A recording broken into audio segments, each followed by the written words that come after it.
हमारा हिंदू राष्ट्र बनाने के लिए पूरे देश में हस्ताक्षर अभियान चलाया जा रहा है और अगले साल हम 13 अप्रैल को माननीय मोदी जी को रामलीला मैदान या दूसरा जो भी प्रोवाइड होगा गवर्नमेंट की तरफ से, वहाँ एक भव्य आयोजन करके और उनको 10 लाख हस्ताक्षर का ज्ञापन देंगे और उनसे हिंदू राष्ट्र बनाने की मांग करेंगे। क्योंकि जब मदरसे बंद होंगे और सभी बच्चे स्कूलों में पढ़ने जाएंगे तो जो आज मुस्लिमों के बच्चे, आप देखिए मदरसों में पढ़ के कोई IAS IPS या गवर्नमेंट ऑफिसर नहीं बना है।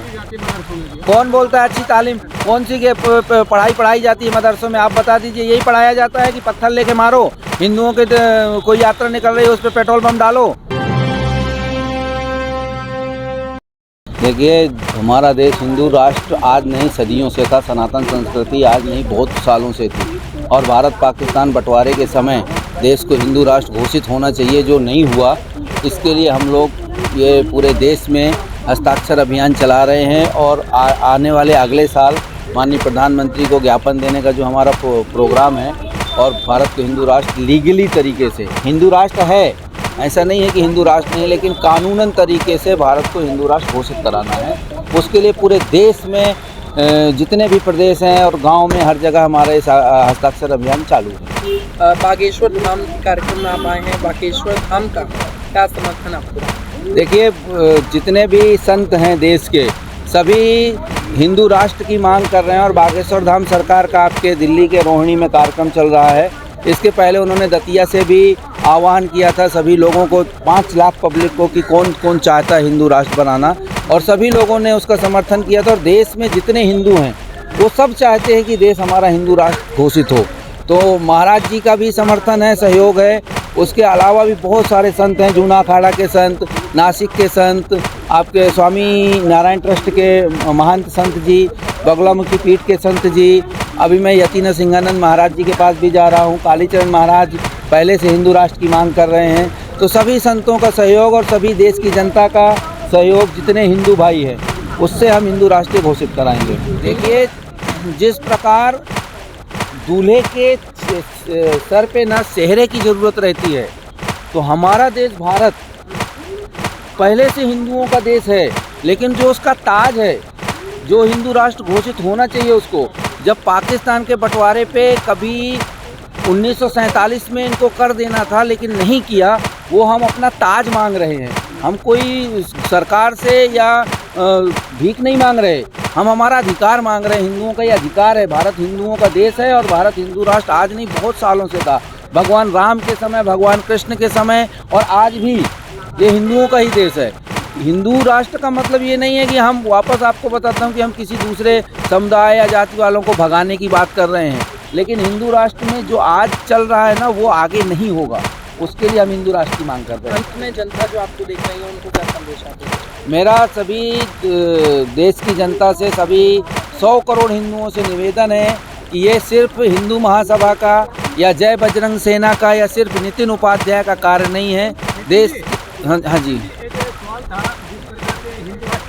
मांग करते हैं, आपके समर्थन में बहुत से साथी हैं, तो आपने भी बताया जी, लेकिन आगे हिंदू धर्म के नाम पे पाकिस्तान बना, बांग्लादेश बना, तो उनके हालात देखो बदतर हो गए। कह रहे हैं कि हिंदू राष्ट्र बन गया, बात तो देखिए, उन धर्म के नाम पे पाकिस्तान बना, बांग्लादेश बना, उनका मैनेजमेंट बराबर नहीं था। और हमारे देश का मैनेजमेंट, ये देश सोने की चिड़िया है। इसको मुगलों ने लूटा, अंग्रेज़ों ने लूटा, लेकिन फिर भी आज हमारा देश भारत हर चीज़ में पाकिस्तान और बांग्लादेश से अच्छा है। तो जो मैनेजमेंट रहेगा ना जो सरकार का, उससे पाकिस्तान और बांग्लादेश जैसे हालात कभी हिंदुस्तान में नहीं होंगे, बल्कि उससे अच्छे होंगे। जिस हालात अच्छे इसलिए हैं क्योंकि यहाँ सब धर्म मिलके रहते हैं। अगर धर्म के नाम पे बढ़ जाएगा तो फिर वही हालात होते हैं। आप मुझको ये बताइए कि सब धर्म मिल के रहते हैं। हमारे हिंदू राष्ट्र में एक मांग है, एक देश एक कानून, सबको समान शिक्षा नीति। हम चाहते हैं कि सभी धर्मों के लोग समान शिक्षा ग्रहण करें, सब IAS IPS बने, जिससे देश का भी भविष्य उज्जवल होएगा। और दूसरे समाज के लोग जो आज पत्थर लेके मार रहे हैं ना, उनको भी ज्ञान होगा कि इस पत्थर मारने की सज़ा क्या होती है, तो उनका भी भविष्य उज्जवल होएगा। इसके लिए हम लोग हिंदू राष्ट्र की मांग कर रहे हैं और एक देश एक कानून। अगर जो मुस्लिमों की स्थिति, कोई देखिए, जो मुस्लिमों की स्थिति आज है हिंदू राष्ट्र बनने के बाद, इससे अच्छी मुस्लिमों की स्थिति होगी, ये मेरा दावा है। क्योंकि जब मदरसे बंद होंगे और सभी बच्चे स्कूलों में पढ़ने जाएंगे, तो जो आज मुस्लिमों के बच्चे आप देखिए मदरसों में पढ़ के कोई IAS IPS या गवर्नमेंट ऑफिसर नहीं बना है। कौन बोलता है अच्छी तालीम? कौन सी पढ़ाई पढ़ाई जाती है मदरसों में? आप बता दीजिए। यही पढ़ाया जाता है कि पत्थर लेके मारो, हिंदुओं के कोई यात्रा निकल रही है उस पर पेट्रोल बम डालो। मदरसों में सिर्फ एक मौलवी पढ़ाता है, और प्राइवेट या सरकारी स्कूल में ना हर सब्जेक्ट का अलग अलग टीचर होता है और सभी सब्जेक्ट उनको पढ़ाए जाएंगे। सिर्फ उर्दू नहीं, उर्दू भी पढ़े, मैं ये नहीं बोलता कि वो उर्दू मत पढ़े, लेकिन यूपी में एक कानून आया था पहले जब मैं पढ़ता था कि 8वीं तक अगर आपको संस्कृत पढ़ना है तो संस्कृत पढ़िए, उर्दू पढ़ना तो उर्दू पढ़िए, दो में से एक सब्जेक्ट कोई भी ले लीजिए। तो वो मुसलमान है, उर्दू पढ़ना चाहते हैं पढ़े, हम मना नहीं कर रहे।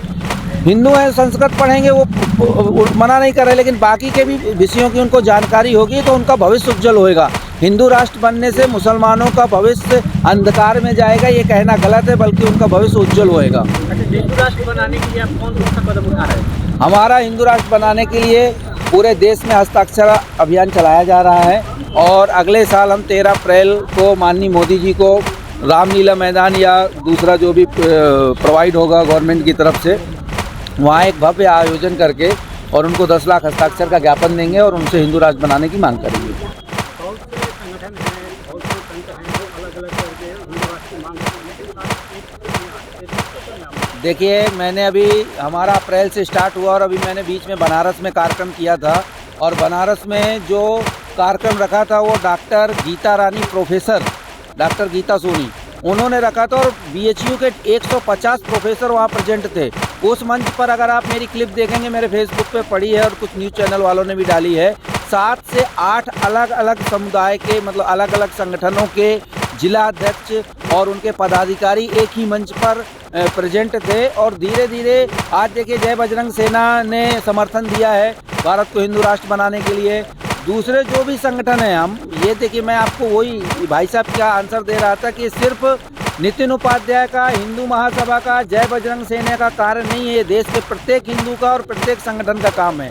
और मैं देश के सभी संगठनों से आह्वान करता हूँ कि इस महापर्व में अपना आएँ और अपना सहयोग दें और देश को हिंदू राष्ट्र घोषित कराएं।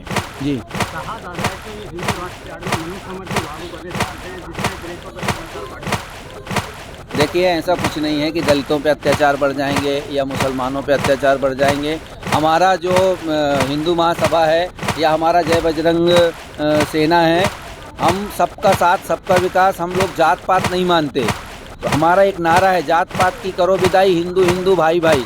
चाहे वो दलित हो, वो भी हिंदू है, और मैं ब्राह्मण हूँ, मैं भी हिंदू हूँ।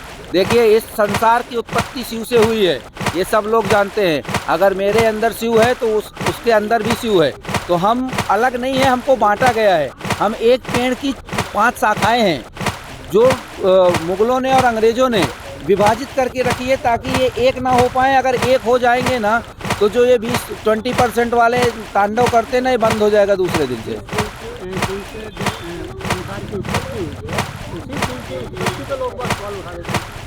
अब देखिए, ये तो संसार है, बहुत सारे लोग हैं।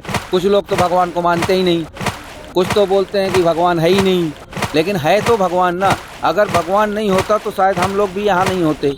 तो जो मानते हैं, जो नास्तिक हैं, उनका कोई इलाज नहीं है, धीरे धीरे सुधर जाएंगे।